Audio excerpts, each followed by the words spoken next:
자, 우리 한번 옆에 분하고 한번 인사하겠습니다. 메리 크리스마스.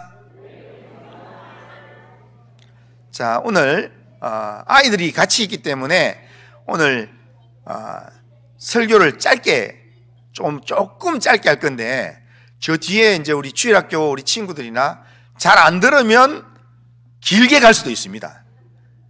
길게 갈 수도 있으니까 그렇게 들으시면 좋겠습니다. 자, 크리스마스는 어두운 세상에 빛으로 오신 예수님을 기뻐하면서 예수님의 오심을 기념하는 날이 크리스마스입니다.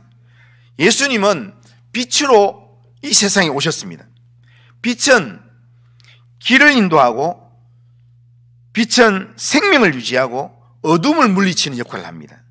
예수님께서는 나는 세상의 빛이라 그렇게 선포하신 것은 단지 비유적인 표현이 아니라 이 어둡고 죄로 가득한 세상에 희망과 생명을 주시는 하나님의 실제적인 선언, 세상을 위한 진짜 빛이다 라고 하는 그런 선언입니다.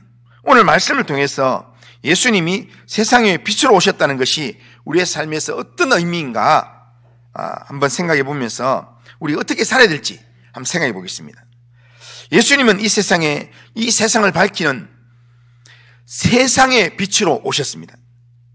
예수님께서 나는 세상의 빛이라 라고 말씀하신 것은 단순히 그냥 비유가 아니라 예수님의 신성을 나타내는 중요한 그런 선언입니다. 요한복음에는 예수님께서 나는 누구누구다 라고 그렇게 말씀하시는 그런 형식의 표현이 7번 나옵니다. 예를 들면 나는 생명의 떡이다, 나는 선한 목자다, 나는 부활이요 생명이다, 나는 길이요 진리요 생명이다 등등 이렇게 7번을 이야기하는데, 이 표현들은 예수님의 하나님 되심을 나타내는 신적 선언입니다. 그러기에 이 표현들은 예수님의 하나님 되심을 나타내는 선언이기 때문에, 그렇기 때문에 예수님이 나는 세상의 빛이다 라고 했을 때 그냥 비유적인 표현이 아니라 생명의 빛 그 자체로서 우리 가운데 오신 분이다 라는 그런 의미가 있습니다. 예수님은 하나님으로서 이 땅에 생명의 빛으로 빛을 비추기 위해서 우리 가운데 오신 그런 하나님이다 라는 겁니다. 예수님께서 빛으로 오셨다 이 말은요, 예수님께서 빛으로 이 땅에 오셨다 이 말은 이 세상이 어둠 속에 있다는 말입니다. 어둠이 있다는 말입니다. 자, 우리가 살아가는 세상은요, 근본적으로는 이것처럼 우리가 영적인 눈으로 안 떠서 몰라서 그렇지, 우리가 살아가는 세상은 실제로는요 이렇게 어두운 세상이에요. 영적인 눈을 떠서 보면. 그래서 죄와 사망이 이 땅을 움직이는 그런 세상입니다. 그래서 그냥 내버려두면 싸우고 갈등하고 그러면서 점점 죄악으로 멸망으로 나아가는 것, 이것이 세상의 본질입니다. 어두운 곳에서 옆에 물건 한번, 옆에 사람 이렇게 한번 이렇게 가방이 있으면 설정 한번 싹 당겨 보세요. 어두운 데서는 설정 당겨도 잘 몰라요. 모르니까 뭐 하냐면 어두우면 죄를 많이 짓게 되어 있습니다. 어둠의 이 분위기 안에서 죄를 많이 짓고 그러면서 죄에 노출된 그런 삶을 살게 됩니다. 성경에서 어둠을 언급할 때, 그럴 때 어둠의 일이란 사람이 죄 가운데 행하는 모든 악한 행위들을 다 어둠의 일이라고 이야기합니다. 그러니까 지금 이 어둠의 일이 우리를 영적인 죽음으로 계속 끌고 가고 있다는 겁니다. 그런데 어둠의 일에 이게 죽음으로 끌고 가고 있는지도 모르면서도 지금 내 옆에 있는 것 아무도 보는 사람이 없다고 어둠의 일이라고 그냥 쉽게 그렇게 하면서, 그러면서 어두운 세상 속에서 길을 잃고 방황하는 그런 인류이기 때문에, 이런 인류에게, 어두운 세상에서 방황하는 인류에게 빛을 비춰주기 위해서, 빛을 주시기 위해서 주님께서 이 땅에 빛으로 우리 가운데 오셨다라는 겁니다. 그러니까 주님이 빛으로 오심으로 말미암아 그 빛을 우리가 받아들임으로 말미암아 어둠은 자동적으로 사라지게 된다는 겁니다. 그러면서 우리가 어두울 때는요, 옆에 있는 사람 가방을 좀 슬쩍 만져도 별로 안 들키도 괜찮지만 밝아지면 들키기 때문에 못합니다. 주님의 밝은 빛이 우리 안에 비추게 되면 더 이상 죄가 우리 가까이에서 장난을 치지 못하게 된다는 겁니다. 그 삶을 위해서 주님께서 우리에게 빛을 비추어 주시고 죄가 떠나가게 만들고 그리고 생명을 주시기 위해서 이 땅에 빛으로 오신 분이 성탄의 주님이신 예수 그리스도인 줄로 믿습니다. 예수님은 이 땅에 우리의 구주로 오셨습니다. 그래서 누가복음 2장 11절 우리 같이 한번 읽어보겠습니다. 2장 11절 같이 읽겠습니다. 시작. 오늘 다윗의 동네에 너희를 위하여 구주가 나셨으니 곧 그리스도 주시니라. 우리를 위하여 구주가 나셨다고, 구원자 주님으로 우리 가운데 오셨다라고 이야기합니다. 우리를 위한 구주로 예수님이 오셨다는 겁니다. 그러기에 이 땅에 오신 예수님은 우리를 죄에서 구원하시는 구주라는 겁니다.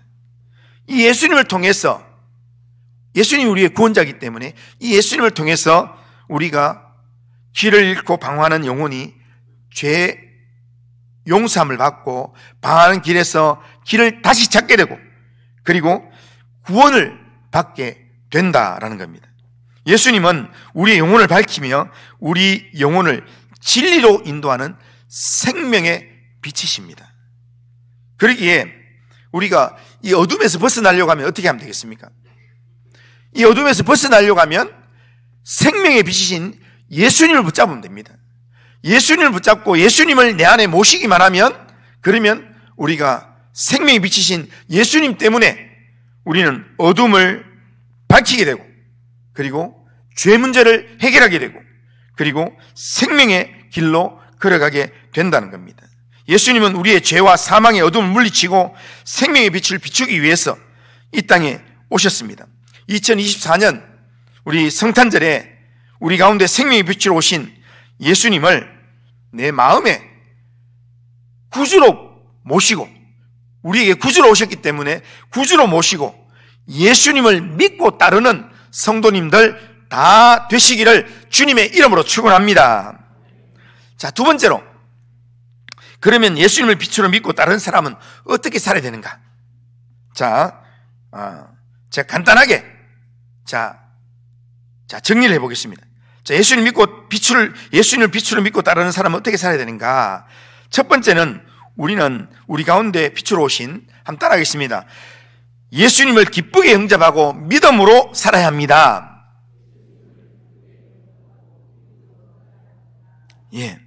예수님을 마음에 영접하고 예수님을 의지하고 살아가는 것, 이것이 예수님을 따르는 자의 가장 기본입니다. 예수님을 믿고 따른다, 빛이신 예수님 믿고 따른다 할 때는 제일 기본이 뭐냐면 예수님을 내 마음에 영접하고 그 예수님을 의지하고 따라가는 것, 그게 우리가 해야 될 일입니다. 둘째로 우리는 또 따라해 보겠습니다. 예수님을 영적 길잡이로 믿고 살아야 합니다. 자, 현대는 정보의 과잉 속에서 많은 사람들이 혼란과 불확실성에 시달리고 있습니다. 이런 시대에 예수님을 믿고 따른다, 이 말은 예수님께서 우리의 영적 길잡이가 되어주신다라는 것을 믿고 우리의 가치관이나 우리의 윤리관이나 우리의 삶의 방향을 예수님의 가르침, 예수님의 본보기를 따라서 내가 살아가겠다고 결정하는 것. 그러니까 예수님이 우리에게 영적 길잡이가 되시기 때문에 예수님이 내한테 가르쳐주신 대로, 예수님이 나에게 본을 보여주신 대로 내가 따라가겠습니다 라는 게 주님을 따라가는 거라는 겁니다. 시편 119편 105절에 보면 주의 말씀은 내 발의 등이요 내 길의 빛이니이다 라고 말씀했습니다. 주의 말씀을 따라가는 삶, 그 삶을 살아가는 게 그게 생명의 빛이신 예수님을 따라가는 삶이라는 겁니다. 말씀을 따라가는 삶. 자, 세 번째로 한번 따라해 보겠습니다. 진리와 정의를 실천하는 삶을 살아야 합니다. 예수님을 따라가는 삶에는요, 반드시 도덕적 기준이 따라오게 되어 있습니다. 그러기에 예수님을 따라간다라고 할 때는 예수님의 가르침을 따라서 진리와 정의를 중요시하는 그런 삶을 우리가 살아야 된다는 겁니다. 이것은 모든 상황에서 예수님의 가르침의 원천인, 예수님의 가르침의 원리인 우리가 정직하게 살고 공의롭게 살고 공정하게 살고 하는 이것이 주님이 우리에게서 말씀으로 가르치는 내용이기 때문에 이 원리를 따라서 우리가 살아가야 되고, 거짓과 부패를 거절하고 거부하는 삶을 우리가 살아가야 되고, 우리는 예수님의 진리 안에서 사회적, 개인적 도덕성을 우리가 좀 유지하면서 예수를 따라가는 삶답게 그렇게 살아가야 합니다. 자, 네 번째로 하나 더 따라가겠습니다. 자, 시작. 사랑과 섬김의 삶을 살아야 합니다. 예수님을, 생명의 빛인 예수님을 따른다라고 하는 것은 사랑과 섬김의 삶을 살아가는 겁니다. 예수님은 공생의 기간 동안에 제자들에게 본을 보여주셨습니다. 예수님께 보여주신 사랑과 섬김을 본받아서 우리는 이웃을 사랑하고 섬기는 삶을 살아야 합니다. 가족, 친구, 이웃, 그리고 공동체를 위해서 사랑을 실천하고, 그리고 그들의 필요를 채우는 삶을 우리가 살아가야 합니다. 우리가 그렇게 살아야 될 이유가 어디 있는가? 자, 요한복음 13장 34절 같이 한번 읽어보겠습니다. 요한복음 13장 34절 같이 읽겠습니다. 시작.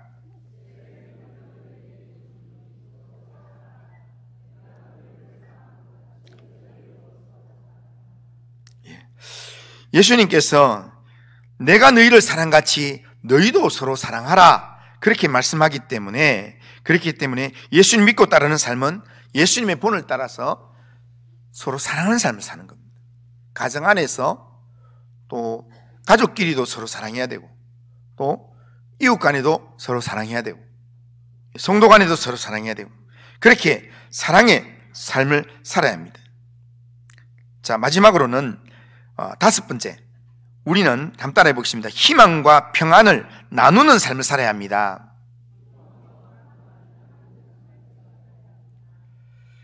어두운 상황에서 예수님을 따른다는 것, 이것은 우리 안에 예수님의 평안, 예수님의 소망을 품고 살아가는 것을 의미합니다. 그러니까 세상이 어두운데, 그런데 거기에서 내가 딴 거 안 바라보고 예수님만 바라보고 살아간다는 것, 거기에는 내 안에 예수님이 주시는 그런 평안과 소망을 품었기 때문에 그렇게 될 수 있는 겁니다. 예수님께서 우리에게 그렇게 말씀하셨습니다. 평안을 너희에게 이치노니 곧 나의 평안을 너희에게 주노라. 이 평안을 받은 사람은 아무리 어두운 세상 가운데 있더라도 예수님의 평안을 내 마음에 품은 사람은 이렇게 흔들리지 않는 그런 마음으로 주님을 따라가는 삶을 살게 된다는 겁니다. 주님이 주신 평안을 받고 또한 예수님을 따르는 사람이면 우리가 누리는 내적 평안과 이 안식을 우리 주변의 사람들한테도 전하는 삶을 우리가 살아야 합니다. 오늘 우리 주변에 있는 많은 사람들을 보면요, 우리 주변에는 정신적 스트레스와 불안 속에 살아가는 사람들이 참 많습니다. 그런데 정신적 스트레스와 불안을 겪는 사람들, 그 사람들의 삶의 근본적인 이유가 뭐냐면 그 속에 예수님이 없기 때문입니다. 생명의 빛이신 예수님이 그 마음 가운데 없기 때문에, 우리 인생의 삶의 목적이고 우리 삶의 의미가 되시는 예수님을 알지 못하기 때문에 이 땅의 삶을 방황하면서 그렇게 살아가는 겁니다. 그들에게 예수님을 전해주고 예수님의 평안을 그들에게 나누는 것, 이것이 그리스도인에게 하나님이 주신 중요한 사명이라는 겁니다. 그런 측면에서 마지막으로 정리를 하면 예수를 믿고 따르는 우리에게 예수님이 주신 사명이 하나 있습니다. 주님께서 우리에게 말씀하신 것 중에서 빛이신 예수님을 우리가 받아들여서 주님을 따르는 삶을 살라고 그렇게 말씀하시는 그런 말씀 속에서 우리에게 주신 중요한 사명 한 가지가 있습니다.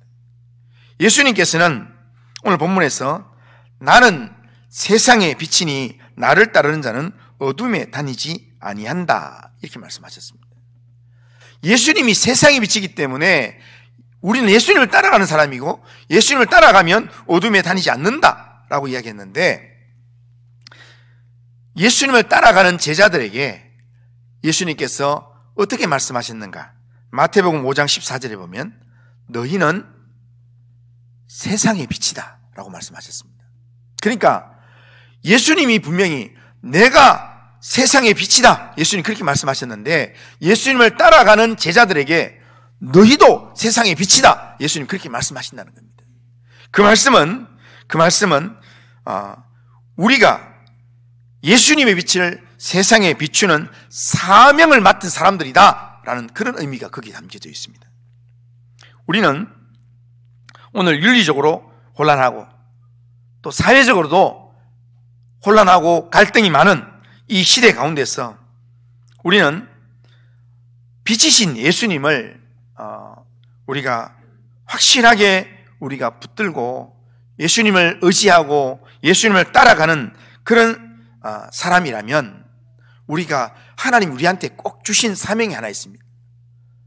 그냥 네 혼자만 예수 잘 믿으면 된다 이게 아니라 주님께서 우리를 아버지께서 나를 세상에 보내는 것처럼 나도 너희를 세상에 보낸다라고 이야기합니다. 그래서 오늘 우리가 세상의 빛으로 우리가 나아가서 살아야 될 존재들이라는 겁니다. 이것이 우리를 구원하신 예수님께서 우리에게 성탄의 의미를 새겨주는 중요한 이유 중에 하나입니다. 성탄절은 세상의 빛으로 오신 예수님의 성탄을 기념하는 그런 절기의 날입니다.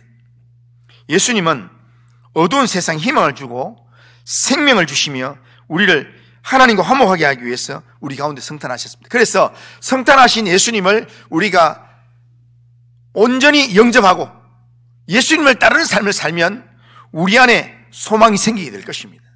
예수님을 온전히 영접하고 예수님을 따르는 삶을 살게 되면 우리 안에 생명이 샘솟게 될 것입니다. 하나님의 평화가 우리 속에 일어나게 될 것입니다. 그런데 하나님께서는 우리만 이렇게 사는 게 아니라 이 성탄절에 우리를 대속해 주시고 우리를 예수의 사람이 되게 만들어 주셨던 그 은혜를 세상에 드러내는 삶을 살라고 우리에게 말씀하십니다. 오늘 성탄절을 보내면서 예수님께서 나는 세상의 빛이다 라고 말씀하셨던 예수님의 이 선언은 오늘 우리의 삶에 살아 있습니다.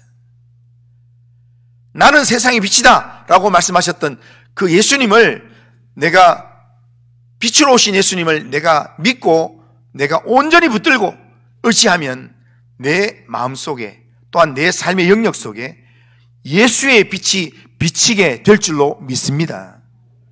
주님은 우리의 어두움을 물리치기 위해서 우리 가운데 오셨습니다.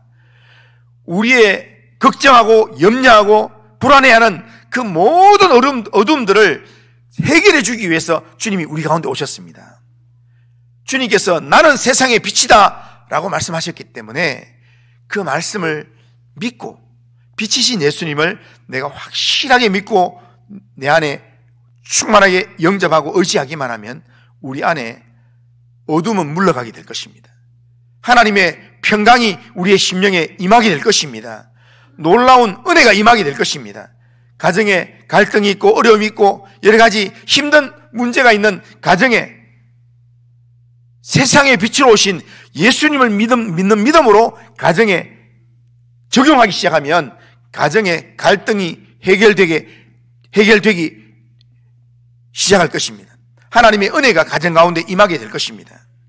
우리는 예수님의 빛이 우리의 삶을 비추고 우리의 가정을 비추는 정도가 아니라 우리를 통해서 내가 만나는 사람들이 오늘 예수의 빛을 볼 수 있도록, 생명의 빛을 볼 수 있도록, 그렇게 오늘 나를 통해서 세상 사람이 하나님을 볼 수 있도록, 그렇게 세상에 빛이신 예수님을 모신 사람으로서 세상에 빛된 사람으로 세상을 살아가는 그런 성도님들 다 되시길 바랍니다. 성탄절에 우리가 이 빛을 전하기 위해서 우리는 빛을, 예수의 빛을, 생명의 빛으로 오신 예수님을 전하기 위해서 우리가 성탄절 인사할 때 메리 크리스마스 이렇게 외치는 겁니다. 메리 크리스마스 이 한마디에 여기에 의미가 다 담겨져 있습니다. 그래서 메리 크리스마스 한마디에 생명의 빛으로 오신 예수님이 포함되어 있기 때문에 그걸 제대로 전달하면 그 메리 크리스마스 한마디에 사람들의 삶 가운데 예수의 생명이 전해지게 될 것입니다. 그 생명을 전하기 위해서 우리가 메리 크리스마스 외친다면 어떻게 외쳐야 되겠습니까? 우리가 그냥 무표정한 얼굴로, 찡그린 얼굴로, 그게 아니라 생명의 빛을 받은 웃는 얼굴로, 환한 얼굴로, 그러면서 주님이 내 안에 계십니다 라는 그 마음으로 웃는 얼굴로, 밝은 얼굴로 세상을 향해서 메리 크리스마스를 외치는 성도님들 다 되시기를 주님의 이름으로 축원합니다. 자, 우리 결심은 저를 한번 따라해 보겠습니다. 자, 저를 한번 따라하겠습니다. 성탄의 주님을 믿고 따르는 자는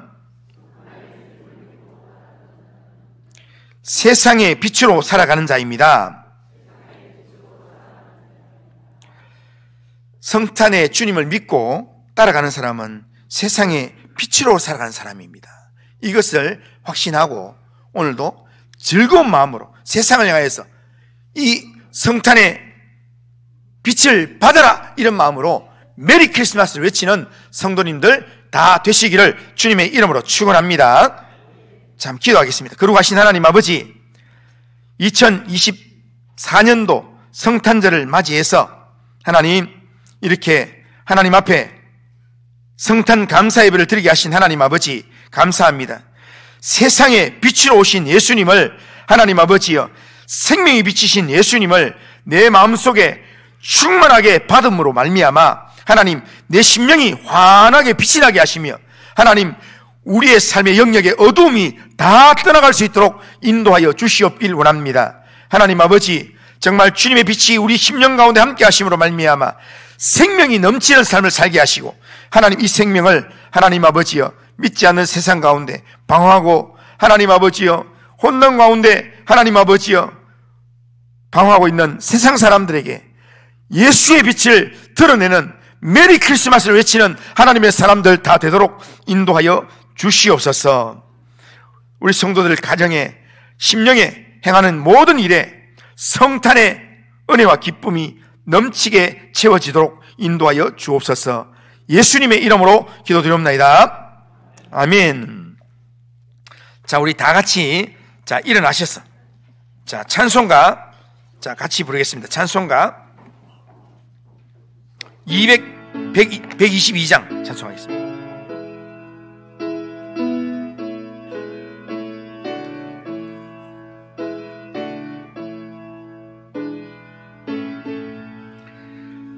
참 반가운 성도여, 다 이리 와서 베들레헴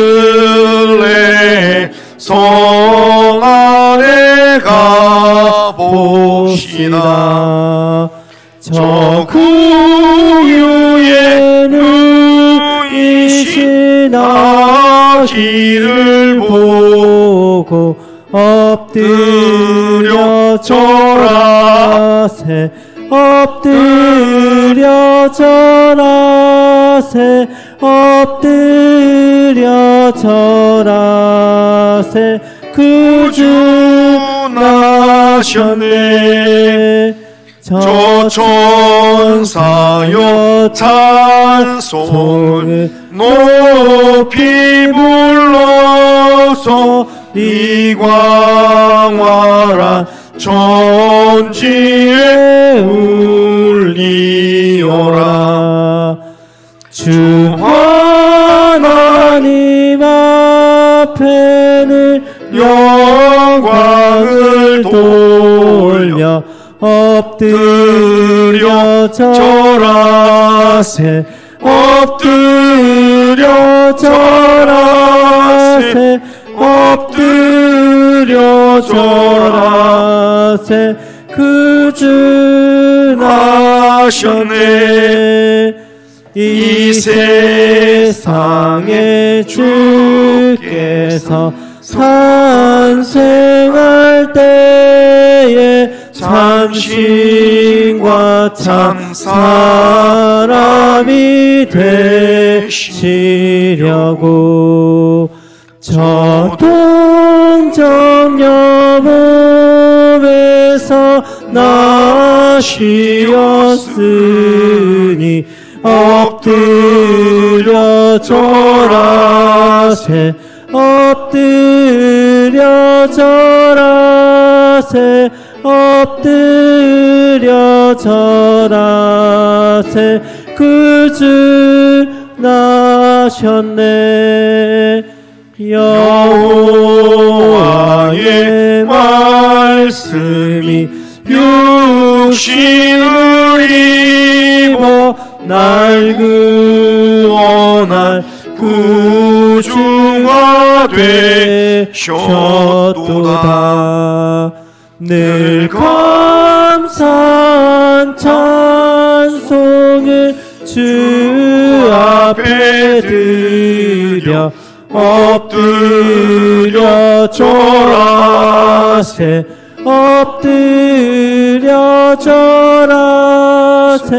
엎드려 절하세. 그 주 나셨네. 아멘. 자, 예배 마치고 빵 받고 식당에 가서 국수 먹고, 그리고 차량은 12시 50분에 출발하도록 하겠습니다. 12시 50분. 그러니까 차량 타실 분들은 12시 50분 이용하시면 좋겠습니다. 기도하겠습니다. 주 예수 그리스도의 은혜와 하나님 아버지의 크신 사랑과 성령의 교통하심이 2024년 성탄절을 맞이해서 세상의 빛으로 오신 예수님을 내 마음에 생명의 구주로 확실하게 붙들고 예수님 의지하는 그 믿음으로 또 남은 생에 세상의 빛된 삶을 살아가기를 원하는 이 자리에 있는 모든 죄 백성들 심령과 가정과 우리 교회와 나라와 민족 위에 이제로부터 영원토록 함께 있을지어다. 아멘.